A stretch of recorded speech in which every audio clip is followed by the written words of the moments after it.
په دې ښار کې ژوند کول بې حده ګران دي او په دې ښار کې لوی واړه دانشوران دي چې زمونږ د سرونو قاتلان دي. یو پټکی دی او بل درانه درانه بوټان دي. ګناهونه بدلوي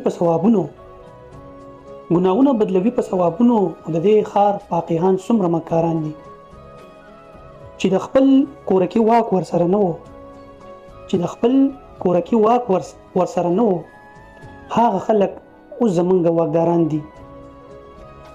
دا په موږ چې وطن جنت دوزخ کړو، خدایه دا اصیل مې جنتیان دي.